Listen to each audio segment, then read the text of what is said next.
I had to get another one of these things, these Joby tripods, because the first one broke. I was also a little terrified. I pulled it like out of the back drawer in my closet and I was like, oh, I forgot I had this. So I went to use it and I was holding my camera above my bed. I think what happened is while I was like grabbing up here, my finger hit the release switch because my camera fell off and onto my bed.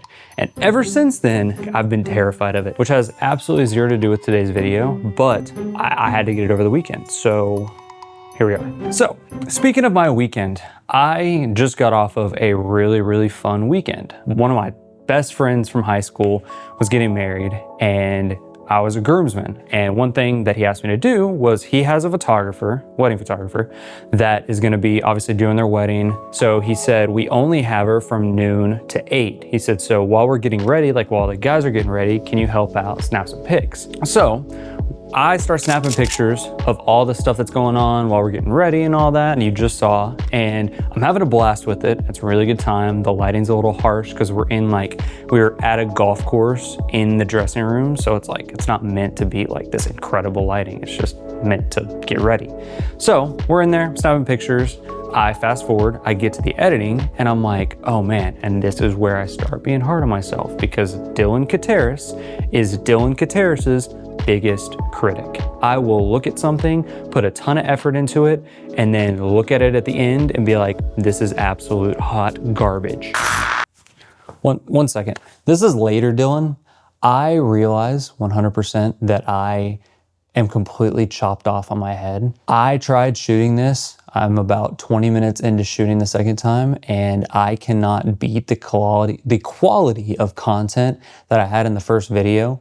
So you're gonna have to deal with it. I apologize. I will do better, but quality of content over the look, I think I'm gonna do on this video. So back to you. So I did the same thing. I go into the editor and I'm like, oh man, his photographer probably has a style. I wanna make sure, like, I had all these thoughts running through my head, a billion thoughts running through my head. And then I'm like, Dylan, shut up. Stop comparing yourself to these other creatives and these other photographers. Take the pictures, edit them the way you know how to edit, and send them off. And sure enough, I was very satisfied at the end with how they turned out. So I say all that to say, one thing that I have noticed above everything else is the creative field is #1, the most gate-kept field outside of battle plans between nations. The creative field is the most gate-kept industry, in my opinion. You will find insane tutorials on YouTube, right? And a lot of times they'll let you in on their little sauce, but then sometimes they have those jump cuts, and those jump cuts take about all of the actual secret sauce and just skip over them and give you the bland version, give you the lubies version, as they would say. It's like a magician. They don't want to give away their secrets. They don't want to give away the thing that's making them the money. So I've come to realize creative industry, very gatekept. Creative industry can also be very toxic. And I may be speaking to myself when I'm talking about this, but I have witnessed the very thing that I am talking about with so many creatives just over the past 5 to 10 years. It's, oh man, this is hot garbage. This is hot garbage. Only my stuff is the absolute best thing on the planet. And that mentality, I feel like, has bled so much into the creative industry that creatives just get drowned, and they're drowned out in the noise of your stuff's bad, your stuff's bad, gatekeeping all the stuff that can actually make them better. So why am I saying everything that I'm saying? My goal over the past probably 3 to 4 years, maybe a little bit more recent, since I've been doing creative stuff, is there's so many companies and there's so many people that offer certain services, and normally that comes with they produce and give, but the receiver is not actually growing in their creativity because they're just constantly given assets and things to use for their stuff.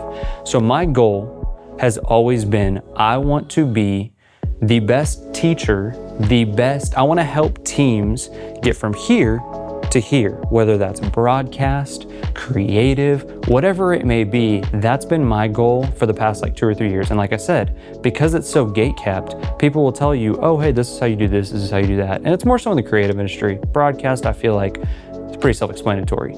Camera, switcher. There's not too much sauce outside of like a LUT that you could do in your broadcast that like is just gatekept. So I want to be the best that I can be at taking teams to their next level, taking people to that next level. That's been my goal. So I say all that to say, that is what I want this channel to be. This channel will be kind of a mix of life, church stuff, but ultimately I want people to be able to come here and be able to say, oh, hey, I know how to do this, that, and the other now. So the only thing that I can even think of to like kind of compare it to is I feel like new creatives, when they're just now getting in the industry, and I was the same way, and it's not even industry, when they're just now getting into honing their craft, they feel like, and I did, you're drowning in a sea of information, creativity, people that are worlds better than you. You feel like you're drowning in that. The thing that I want to be that guy that goes and grabs his helicopter, gets the little dangly ladder, and saves the people drowning in the sea of creativity and all the mess that comes with it. I want to help you get to the place where you feel confident in your abilities, but then also for you to keep going. I have so many creatives that I look up to that I know if I keep building, I'm gonna get there and I'm gonna get there and I'm gonna get there. That's ultimately why I'm doing this channel, is to get out there, start repetition of creating content. I've been loving it. I'm probably, a little sneak peek, I may be upping it to 2 videos a week. That's how much I've been loving doing all this.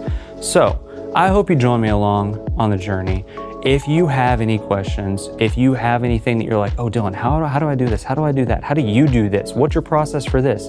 Leave them down in the comments. Like I said, I want to build a community where people feel comfortable to be able to come and go, hey, how do I do this, and be vulnerable? That's the biggest thing, and the thing that I've learned the most, because I hate it. I hate being vulnerable. I hate feeling like I'm vulnerable. I hate feeling like, oh man, if I'm asking, I'm burdening somebody. That's been a big con of mine, is I feel like I'm burdening somebody. But if we can just get to a place as creatives where we're comfortable being vulnerable and opening ourselves up and saying, hey, I may not know how to do this. How would you do this? I think the creative industry as a whole, especially in the church world, could get to places that we never thought we'd be, and collaborative efforts. It'd be insane. Anyway, all that to say, I've been ranting, I've been raving. It's been fun. You'll see more videos in the future. Like I said, might be upping it to 2. But if any of this resonated with you, if you like the video, sub if you want to see more of this. Like I said, I'm gonna be upping it. Probably said that about 5 times, so I'm gonna stick to it. But I hope you have a good week, an even better weekend. I will see you in the next one. Peace.